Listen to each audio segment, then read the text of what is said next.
ada di podcast Anti Golput bersama dengan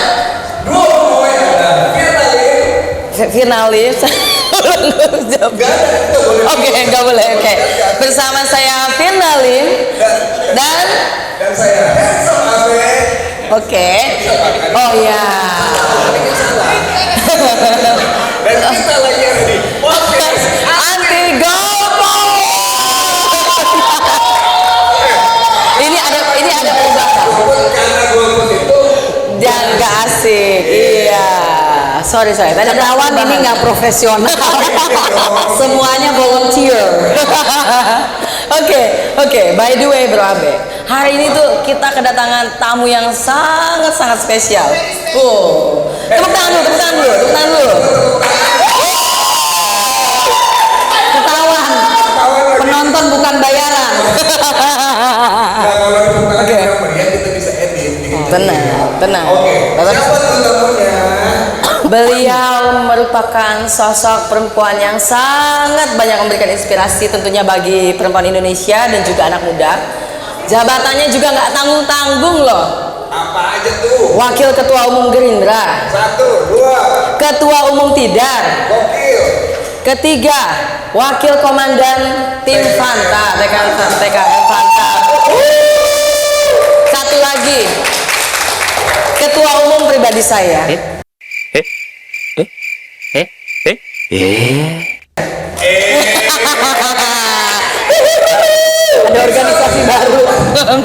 organisasi baru namanya Finalim. Ketua Umum. Jangan lu bikin perkumpulan gimana ya? Finalim. Gaya. Tangan lu, Saraswati. Lu kalau ngomongnya kayak gitu udah pasti banyak orang manggil gue Saras jadinya. Sarah Swati. Saraswati. Dari dulu tuh absen gini mana awas ya. Pokoknya yang manggil Saras tuh sama. Tuh, oke. Oke. Daripada susah manggilnya kebalik-balik, kita panggil Kak Sarah aja ya. Oke, Kak Sarah. Kak Sarah apa kabar? Baik, terima kasih. Mohon maaf suaranya lagi serk basah. Wow. Karena lagi berjuang Oh iya. dan setiap hari harus menebarkan pesona. Wow. Luar biasa. Tepuk tangan dulu dong.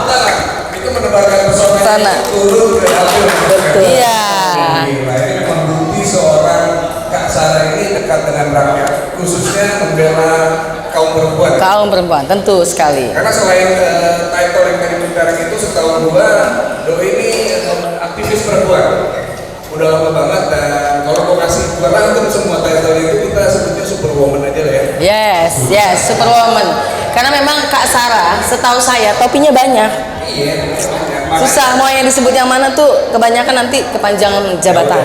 Kali ini Kak Sarah karena topinya banyak, Doi senengnya di kepang rambutnya. Jadi tak pilih Jakarta 3, pilih yang di kepang rambutnya. DKI, jangan lupa DKI. Nomor urut 2. Wow. Sama dengan paslon pilpres. Pilih yang gemoy. pilih yang gempol. Oke, Firna, aku mau nanya apa ke Oke. Kak Sarah? Tentu banyak banget nih pertanyaan yang mau kita tanyakan kan, terutama di soal perempuan.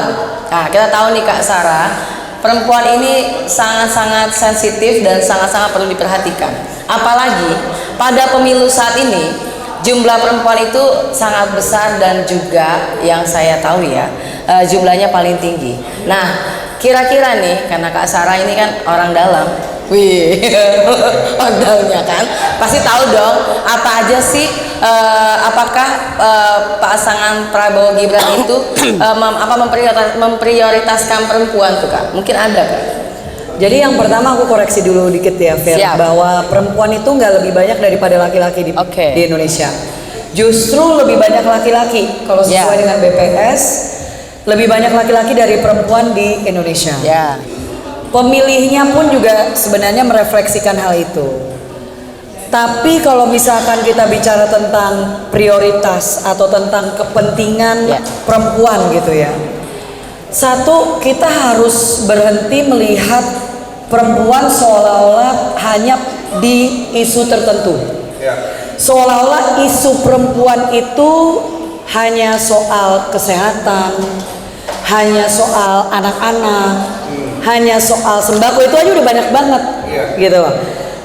Kalau cara pandang Prabowo Gibran khususnya gitu ya, dalam hal perempuan, ini saya udah pernah menyampaikan di mana satu, kita harus sepakat isu perempuan bukan menjadi milik hanya satu paslon. Ya. Tetapi harus milik kita semua karena kepentingan perempuan harus menjadi kepentingan bersama. Betul, betul sekali. Pernah dikatakan women rights are human rights, Ya. gitu kan. Jadi jangan seolah-olah bahwa oh kepentingan perempuan itu bukan kepentingan manusia pada umumnya. Kayak selalu di cek. Mati semua. Bisa pas gitu. Bisa pas gitu. Memang. Ya, jadi jangan kita mikir isu perempuan itu hanya isunya perempuan, padahal isu perempuan itu adalah isu manusia. Kenapa? Jadi kita melihatnya itu benar-benar dari lahir sampai meninggal dunia. Maksudnya gini, kita melihat perempuan ada di semua isu. Ya. Jadi nggak melihat oh perempuan hanya di isu perempuan. Apa sih isu perempuan sebenarnya? Kita kan bicara perempuan yang berbicara tentang bagaimana kita, oke, mulai dengan kodrat dulu nih. Haid, mengandung, melahirkan, menyusui. Dari kita mengandung aja itu udah bicara tentang dari haid aja itu udah bicara tentang hak perempuan. Itu sesuatu yang istilahnya bukan hal yang hanya 1-2 perempuan alami. Itu yang semua perempuan alami, gitu loh. Sehingga kebutuhan perempuan di situ itu udah hak asasinya dia. Bicara tentang dia mengandung, itu juga sudah menjadi haknya dia untuk mendapatkan nutrisi yang bergizi, ya kan? Jadi istilahnya salah satu programnya kita kan bicara tentang makanan bergizi untuk ibu hamil. Itu kita bicara, itu bisa dikatakan itu isu perempuan, karena kan itu bagaimana dia bisa melahirkan anak yang sehat, gitu, dan melengkapi kebutuhannya dia. Bicara tentang itu juga kita bicara perlindungan terhadap perempuan, terutama terhadap anak-anak, karena banyak yang suka masih memperdebatkan, khususnya misalnya persoalan pernikahan anak. Ya, kenapa kita waktu kemarin misalnya memperjuangkan supaya usia pernikahan itu ditingkatkan? Karena data menunjukkan kalau perempuan melakukan hubungan intim sebelum usia 21 tahun, dia akan lebih rentan terhadap yang namanya kanker serviks, terhadap banyak penyakit. Jadi kita bicara tentang bagaimana melihatnya itu lintas, bahkan bicara ekonomi. Masa bicara ekonomi nggak ada perempuannya di situ? Ada perempuannya. Karena apa? Bicara tentang yang di cyber community, in the tech community, STEM community, science, technology, engineering, mathematics. Kita mau ada keterwakilan perempuan di bidang tersebut. Bicara tentang politik, kita bicara tentang keterwakilan perempuan di bidang politik. Kita bicara lapangan pekerjaan, kita bicara lapangan pekerjaan untuk perempuan. Bagaimana UMKM saat ini mayoritas pelakunya adalah perempuan. Jadi nggak bisa perempuan hanya isu perempuan adalah isu lintas hal. Karena perempuan adalah bagian dari pembangunan bangsa Indonesia. Wow. Dan itu yang kalau itu tepuk tangan dulu dong. Tepuk tangan dulu teman-teman. Mereka lagi sibuk makan. Ada juga yang tadi di situ yang sibuk makan juga. Karena yang satu hal ini buat gue ini buat cowok ya, ini udah buat cewek-cewek juga biar dia cuma nggak bisa. Tetap karena tadi dibilang isu perempuan ya adalah isu manusia. Betul. Karena gue nggak tahu di sejak kapan ya ini kayak pengkotak-kotakan ini. Karena kan kalau kita ini bicara gue sebagai orang awam ya, I'm not a politician gitu. Kalau zaman dulu ada menteri peranan wanita, terus menteri apalagi kayak gitu-gitu kan. Ya apakah kata dari pemerintah kita memang sudah mengkotak-kotakan oke isu perempuan di sini, isu anak di sini, atau gimana menurut? Nah jadi kalau misalkan ada Kementerian Pemberdayaan Perempuan Perlindungan Anak, kan banyak perempuan yang kita udah berdaya kok. Tapi realitanya di Indonesia itu ada 3 tantangan terbesar untuk meningkatkan keterwakilan. Yang pertama udah pasti budaya. budaya. Culture, everybody says oh patriarchal society. Jadi gini, yang banyak orang nggak paham atau mereka paham atau aware tapi in denial juga. Karena kebanyakan adalah kalau kita kan gini, I'm not saying bahwa laki-laki sebagai imam keluarga adalah hal yang buruk, tidak. In my family pun juga imam keluarganya adalah suamiku. Tetap suami saya. Dalam banyak hal, kalau kita menganggap suami sebagai imam keluarga, pasti kita butuh restu dari dia untuk melakukan apapun. It is just the nature of it. Bahkan mohon maaf, sebenarnya kan suami mau melakukan apapun, ngambil pinjaman dari bank perlu persetujuan dari istri juga kan. So it's the same thing gitu. Cuman yang kenapa itu menjadi patriarchal society yang sangat negatif adalah pada saat imam keluarga, laki-lakinya tidak mendukung perempuan untuk mendapatkan haknya. Contoh, perempuannya mau bekerja setelah dia menikah. Oke. Nggak apa-apa. Gue ulang dulu bentar. Iya. Ulang lagi. Yes. Sampai di mana tadi? Ya. Jadi apa namanya? Perempuan. Jadi ngomongin perempuan. Jadi bayangkan kalau perempuannya masih mau bekerja setelah menikah. Bayangkan kalau misalkan dia udah sampai S2, ya kan, dia belajar, kuliah, udah tinggi-tinggi, tapi tiba-tiba dia bucin, mau menikahnya sama laki-laki yang tidak mendukung untuk dia bekerja, apalagi setelah punya anak. Atau dia di dalam bidang usaha yang perusahaannya itu tidak mensupport perempuan taking maternity leave selama 3 bulan. Jadi ya udah setelah 3 bulan habis itu dilepas gitu. Jadi ya ini realitanya bahwa secara budaya, nah bayangkan kalau secara budaya dia tidak bisa bekerja karena budaya di sekitar, dan mohon maaf, kadang-kadang bahkan yang punya patriarchal, yang punya patriarchal mindset itu bukan hanya laki-laki. Why? Justru dari keluarga yang perempuan. Ibunya yang ngomong, kamu ngapain punya S3, ntar nggak ada yang mau nikah sama kamu kalau kamu terlalu pinter. Tapi benar loh, itu banyak banget loh. Jadi kayak ini dari kacamata cowok kayak, aduh gue jadi insecure nih, anjir nih cewek udah pinter, cakep, udah kayak dia udah punya rumah sendiri dan gue baru mulai karir, itu kan yang bikin kayak yes. Tapi itu kan muncul hanya dari perspektif patriarkal yang seolah-olah perempuan tugasnya hanya untuk menikah dan punya anak. That comes from that mindset. Kalau misalkan cowoknya merasa insecure, ya udah bye, cari yang insecure. Kan gitu, betul ya kan? Jangan bucin, jangan seolah-olah kayak nggak ada pilihan lain. Mesti pakai Ariana Grande lah, thank you next. Thank you. Oke. Boleh. Terus yang kedua, kalau misalkan dia nggak bisa kerja, berarti kan secara ekonomi dia nggak kuat. Berarti dia bersandar kepada laki-laki untuk punya pendapatan. Kalau dianya nggak kuat secara ekonomi, walaupun dia pinter, dia mau maju sebagai anggota DPR, kan susah. Karena realitanya kalau mau masuk ke politik, lo bukan hanya punya kapasitas dan kapabilitas, lo harus punya isi tas. That's the reality gitu. Jadi these three things itu menjadi tantangan terbesar buat perempuan.